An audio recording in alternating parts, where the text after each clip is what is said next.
Madison Carter's life was the perfect example of duality, a balance between the ordinary and the extraordinary, the mundane and the lethal. On the surface, she was a tour guide at the Smithsonian National Museum of American History, someone who could walk through crowds of tourists with a clipboard in hand, a warm smile, and an approachable demeanor. She spoke in practiced tones, explaining the significance of Revolutionary War artifacts, the lives of the Founding Fathers, and the historical events that shaped a nation. Her blonde hair was pulled back neatly, her uniform clean and professional, her movements smooth and confident, but entirely within the expectations of a civilian role. To the casual observer, Madison was just another employee performing her duties efficiently, someone whose knowledge and charm made history come alive for anyone willing to listen. She blended into her environment effortlessly, appearing unremarkable, unthreatening, a background figure in a bustling museum filled with voices and footsteps, laughter and the occasional murmur of awe. But beneath that calm, unassuming exterior lay a life most people could never imagine. A past so precise, disciplined, and dangerous that it could not only protect her but also change the course of a violent situation in mere seconds. She had spent 6 years in the most dangerous corners of the world, places that did not exist on conventional maps and missions that left no room for error. Her time in Delta Force had shaped her in ways that ordinary experiences could never replicate. Every decision she had made in that world, every movement and every calculation, was tied to life and death outcomes. Her training instilled in her an awareness that extended far beyond what the average human could comprehend. She had learned to read micro-expressions, interpret the smallest changes in body language, and anticipate threats before they became imminent. She had moved silently through enemy territory, infiltrated high-value targets, and executed missions that required precision, speed, and absolute control. In Afghanistan, Syria, and other locations, she had operated in environments where hesitation could mean failure, where one wrong step could end a mission or a life. Yet all of this experience was hidden beneath the facade of a simple tour guide. Madison carried herself with the exact composure and warmth required for her civilian job, never letting her past seep into the polite interactions with tourists. She knew every corner of the museum, every exit, every security protocol, but she had never let anyone know the true reason why she studied these details so meticulously. The skills that had once saved her life hundreds of times remained dormant. Like a coiled spring beneath a tranquil surface, she had consciously chosen to bury that life, to leave behind the constant tension, the adrenaline, and the danger. Her identity as Madison the tour guide was her attempt at normalcy, a way to live among civilians without the constant burden of strategic thinking and lethal readiness. Yet the duality of her existence was ever present. Even as she guided tourists past centuries-old artifacts, she assessed every movement in her periphery, cataloged the position of each person in her group, and evaluated potential risks instinctively. A mother struggling with a restless child, an elderly man who seemed frail, a pair of strangers who joined the tour late, all registered in her mind as variables to be accounted for. It was not paranoia but instinct honed over years, a constant awareness that danger could present itself in the most unexpected forms. Madison's ability to maintain a balance between her civilian persona and her operative instincts was extraordinary. She smiled, gestured, and explained historical facts while simultaneously running complex assessments of her surroundings. This dual identity defined her. It allowed her to exist safely among those who were unaware of what she was capable of while keeping her lethal skills intact and ready if ever needed. The ordinary world she had chosen was her sanctuary, a place to rebuild herself and find a sense of peace that her former life could never offer. But that peace was fragile, always on the edge of disruption, because the skills that defined her past were never forgotten. They remained, dormant but ready, tied to the core of her identity. Madison Carter's life demonstrated that a person could be more than what they appeared to be, that beneath calm exteriors could lie extraordinary capability. Her dual identity was not just a matter of secrecy. It was a survival mechanism, a bridge between two entirely different worlds. And it would prove to be the defining factor when ordinary circumstances suddenly became deadly.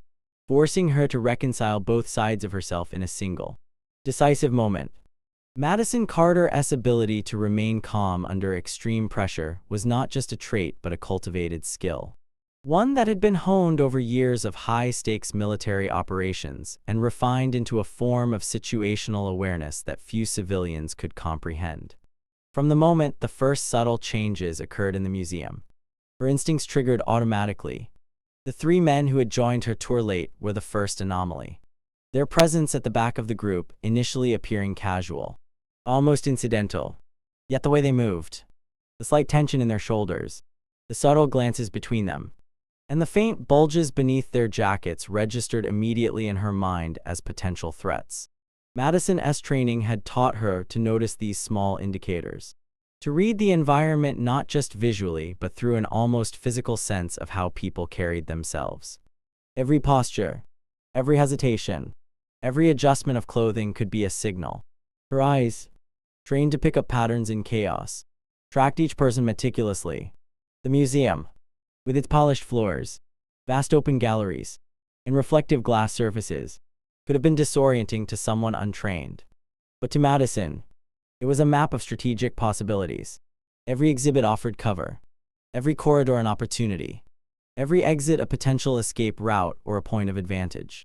As the tour group moved deeper into the exhibits, she cataloged every detail in her mind: the height of display cases, the locations of emergency doors, the placement of security cameras, the distance between objects that could serve as improvised shields or weapons.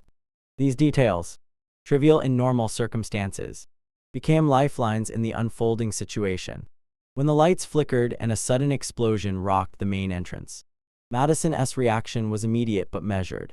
While tourists froze in fear, her body and mind engaged simultaneously in multiple levels of analysis.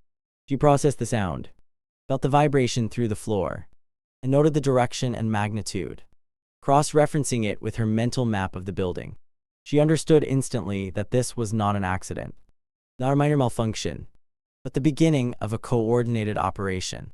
Her awareness was both broad and precise, balancing macro-level assessments of the entire environment with micro-level attention to individual behaviors.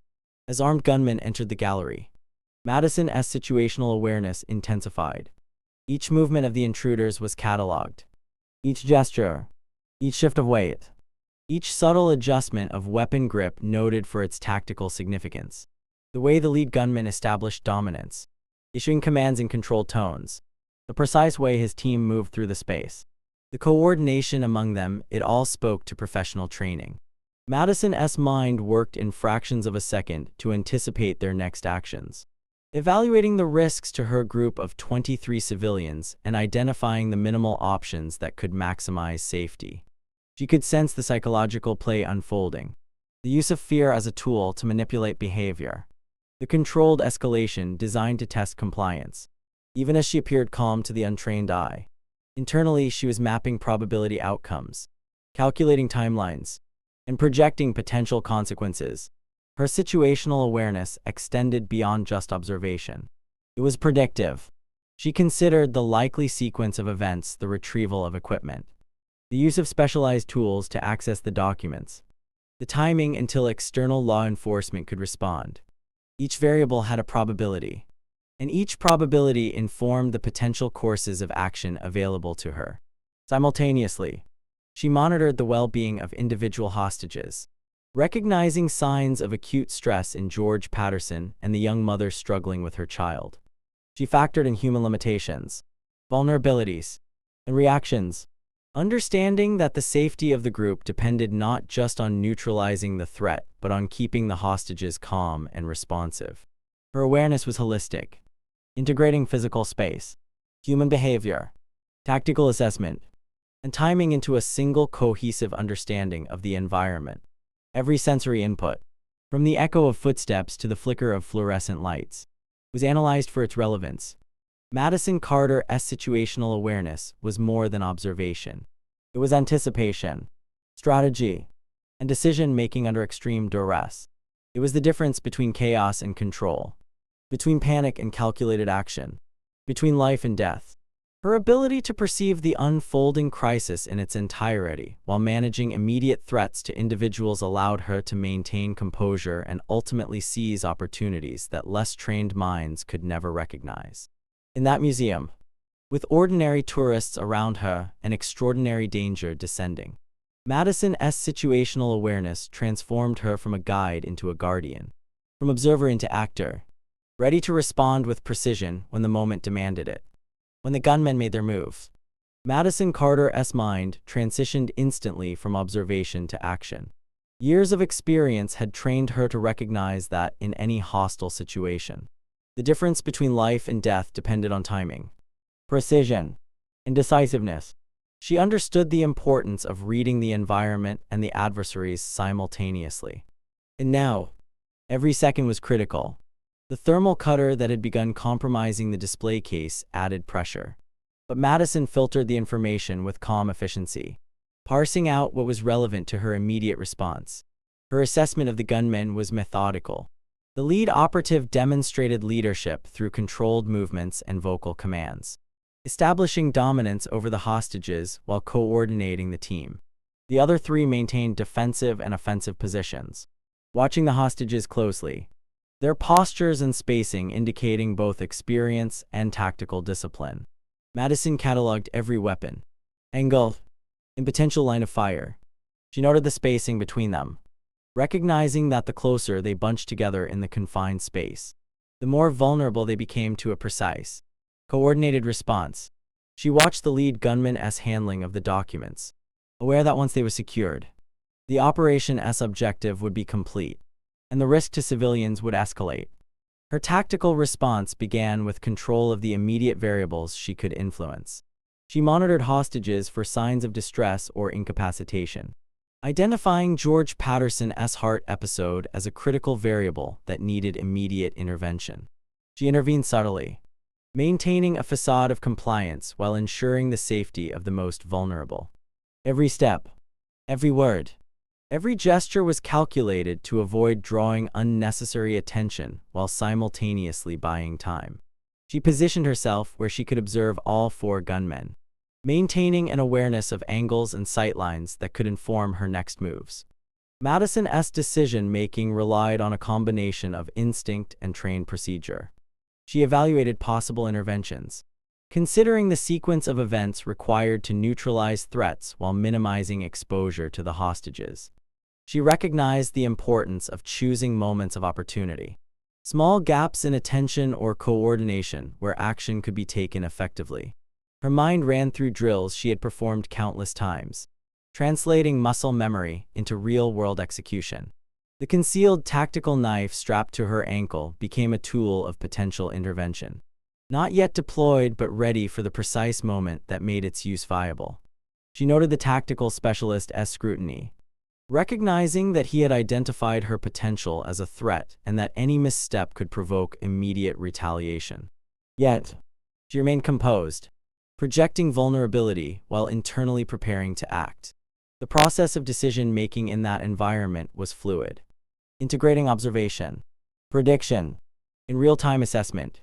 Madison did not wait for the situation to dictate her movements entirely. She anticipated changes, adjusting her position incrementally, accounting for angles, cover, and lines of sight. She calculated distances, estimated timing for weapon use, and visualized the movement of each gunman in sequence.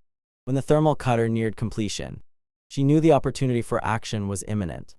Her decision was not impulsive, but the culmination of processing all the variables: the layout of the museum, the positions of the hostages, the spacing of the adversaries, the timing of equipment deployment, and the psychological state of each individual in the gallery. As the lead gunman reached for the documents, Madison acted with a combination of precision, speed, and control. She closed the distance to the tactical specialist in 3 measured steps, deploying the knife with exacting accuracy while simultaneously controlling the opponent's weapon. Every motion was deliberate, informed by countless drills and high-pressure simulations, and executed with confidence that only extensive experience could produce. The subsequent engagements unfolded in a sequence that highlighted her mastery of tactical principles. She used cover effectively, moved in ways that minimized exposure, and engaged only when certainty outweighed risk. Her actions reflected an understanding of threat prioritization, neutralizing the most immediate dangers first while maintaining awareness of secondary threats. Even as adrenaline surged, her cognitive processes remained methodical, analyzing every response from the gunmen and adjusting her tactics instantly. When the final hostile attempted to flee, Madison anticipated his path and positioned herself strategically, bringing the engagement to a controlled conclusion. The culmination of her tactical response was not merely physical but mental, blending observation, analysis, anticipation, and execution in rapid succession. Madison's decisions were shaped by her ability to maintain situational dominance, even while appearing compliant, and to act decisively at the moment when control could be exerted safely and effectively. In that museum corridor, surrounded by civilians and professional gunmen, Madison's combination of training, awareness, and disciplined action transformed her from an ordinary tour guide into a highly effective operative, capable of neutralizing threats and protecting lives with unparalleled efficiency. Every movement was purposeful, every choice calculated, and every decision reinforced by years of preparation and experience, culminating in the successful resolution of a life or death crisis. Madison Carter's ability to maintain psychological control in the midst of a high-stakes hostage situation was the critical factor separating chaos from measured action. From the moment the gunmen entered the museum, her mind shifted into a state of heightened awareness. Not panicked, every sensory input was filtered through layers of training and experience, enabling her to observe and analyze without becoming emotionally overwhelmed. The screams of tourists, the sudden flicker of lights, and the tremor of the initial explosion all served as stimuli that might have induced fear in an ordinary person. But for Madison, they were data points. She cataloged them, assessed the threat level, and prioritized which elements required immediate attention. Her calm demeanor was not passive. It was an active strategy, a conscious effort to project stability to the hostages around her. She understood that fear was contagious, and in confined spaces, panic could spread with exponential speed. By controlling her own reactions, she created a psychological anchor for others, a point of reference around which the hostages could orient themselves. Madison's tone of voice, her deliberate movements, and the composed expression on her face sent subtle signals to those around her that, despite the presence of armed men, someone had command of the situation. She used these signals to reassure and guide, issuing instructions in soft, authoritative cadences that encouraged compliance and minimized unnecessary movement. Each gesture and word was carefully chosen to maintain the appearance of calm. Even as her mind raced through tactical possibilities, she recognized the importance of controlling the environment not only physically but mentally. Her eyes scanned the room, noting each hostage's posture, breathing, and micro-expressions. The elderly man showing signs of cardiac distress became a focal point, requiring immediate intervention without alarming the gunmen. By addressing his condition discreetly, she maintained the balance between authority and empathy, reinforcing trust among the civilians while subtly demonstrating that she remained in control of her own faculties. Madison's understanding of human psychology extended to her observation of the gunmen. The lead operative's body language, speech patterns, and interactions with his team revealed not only his objectives but also his vulnerabilities. He relied on intimidation, the threat of violence, and the psychological pressure of a strict timeline to maintain control.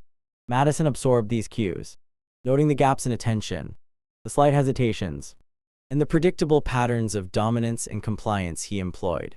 She allowed these observations to inform her own mental calculus, using patience and perception as tools to anticipate the adversary's next move. She recognized that every threat carried both physical and psychological dimensions. While the firearms and tactical gear posed immediate physical danger, the gunmen's reliance on fear to manipulate hostages presented a parallel battlefield. Madison countered this by maintaining her internal composure, refusing to give her physiological responses away. Her breathing remained measured, her pulse steady, and her gaze deliberate. She projected vulnerability without panic, a subtle but powerful technique that kept the gunmen confident in their assessment while preserving her own cognitive clarity. Throughout the crisis, Madison's calm under pressure extended to time management and decision sequencing. She understood that psychological control allowed her to slow the perceived pace of the threat, buying seconds and minutes critical for evaluating options and choosing the optimal moment for intervention. By controlling the tempo, she shaped the environment, compelling the gunmen to react to her measured responses rather than allowing their aggression to dictate the flow. Her interactions with individual hostages further reinforced this control. The young mother with the toddler, the elderly man, and the college students each received attention calibrated to their emotional states. Madison used subtle reassurance, firm but gentle instructions, and quiet presence to mitigate panic, enabling them to function under duress and remain safe. In essence, Madison's psychological mastery was a combination of internal discipline and external projection. She harmonized self-control, acute observation, empathy, and strategic thinking into a seamless approach that allowed her to navigate extreme danger while maintaining composure. Even as the threat escalated, she remained a stabilizing force, a calm center in a storm of chaos. This control ultimately shaped the outcomes of the crisis, influencing the decisions of both hostages and gunmen, preserving life, and setting the stage for her tactical interventions. In the midst of fear, Madison demonstrated that calm is not merely a passive state but an active, deliberate weapon and instrument as powerful as any tool or weapon she might carry. Her psychological control allowed her to operate with clarity, precision, and authority, ensuring that when action became necessary, it was executed effectively and decisively, protecting lives and neutralizing threats with extraordinary efficiency. The execution of the rescue operation by Madison Carter was the culmination of her tactical experience, psychological control, and situational awareness, all applied with deadly precision under extreme pressure. As the thermal cutter compromised the reinforced glass case containing the Declaration of Independence drafts, the hostages were momentarily distracted, providing Madison with the brief window of opportunity she had been analyzing since the first entry of the gunmen. Her hand, hidden under her pant leg, gripped the small tactical knife she had carried daily for 3 years, a relic of her previous life she had sworn never to use again. Every movement in the service tunnel, every step the gunman took, was cataloged in real time by Madison's mind.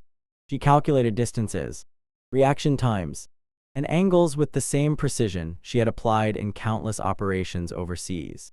The tactical specialist, whose attention had been fixed on her since the initial confrontation, represented the greatest immediate threat. Neutralizing him without alerting the other gunmen was critical to maintaining control of the situation and protecting the hostages. Madison closed the distance in a fluid motion, a seamless combination of speed and subtlety. Her free hand engaged the specialist's rifle, redirecting it away from both herself and the civilians. The knife found its mark in a vulnerable area unprotected by body armor, subduing the first adversary silently, efficiently, and without giving away her intent. The effectiveness of her intervention was amplified by her awareness of the environment. The confined concrete tunnel provided cover, strategic angles, and limited the ability of the remaining gunmen to maneuver freely. Madison used these spatial advantages to create overlapping fields of control, isolating the hostiles and forcing them into positions of vulnerability. She assessed their movements, anticipating their responses with the precision of a chess master calculating multiple moves ahead. When she fired at the next targets, her actions were deliberate and confident.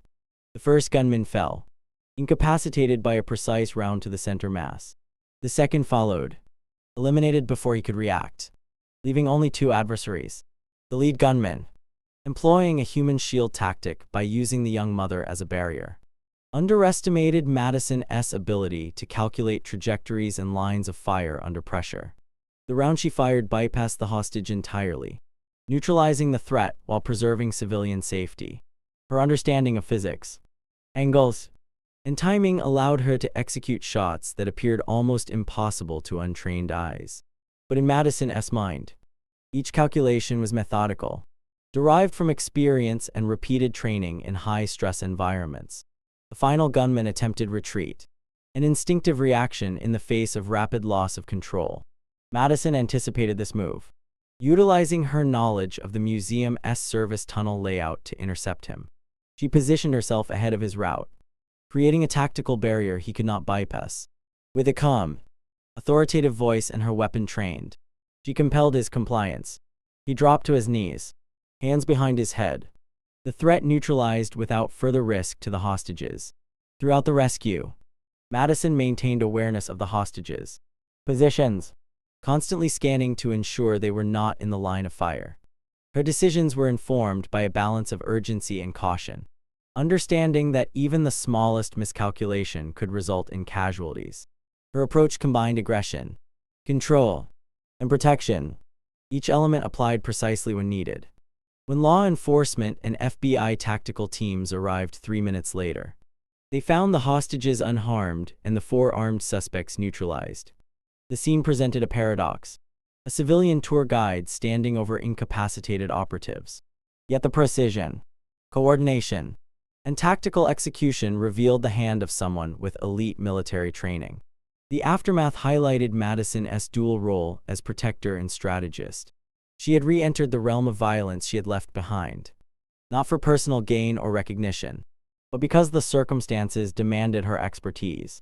Every action she took was grounded in her commitment to preserving life and restoring safety, reflecting a moral clarity honed by years in environments where hesitation could mean death. The resolution of the crisis did not erase the internal reckoning Madison faced. She recognized that acting effectively required embracing the skills she had long tried to suppress. Yet, in doing so, she found affirmation in her capacity to protect the innocent, to impose order and safety in chaos. The hostages' safety, the neutralization of the threat, and the containment of the operation within a narrow window of time underscored the success of her execution. Beyond immediate results, the incident catalyzed a new chapter in Madison's life, blending her civilian identity with the skills and knowledge she had accrued in previous service. The Smithsonian rescue became both a public marvel and a personal turning point, illustrating the precise orchestration of skill, timing, and courage required to transform a potential massacre into a controlled, survivable event. Madison's intervention demonstrated that effective rescue under extreme conditions requires not only technical proficiency but also unwavering composure, situational mastery, and a profound sense of responsibility toward those who cannot protect themselves. In the end, her actions preserved life, safeguarded priceless artifacts, and reinforced the enduring principle that preparedness, decisiveness, and calm execution under pressure can turn the tide even in seemingly hopeless situations, defining both the outcome of the crisis and the legacy of the rescuer herself.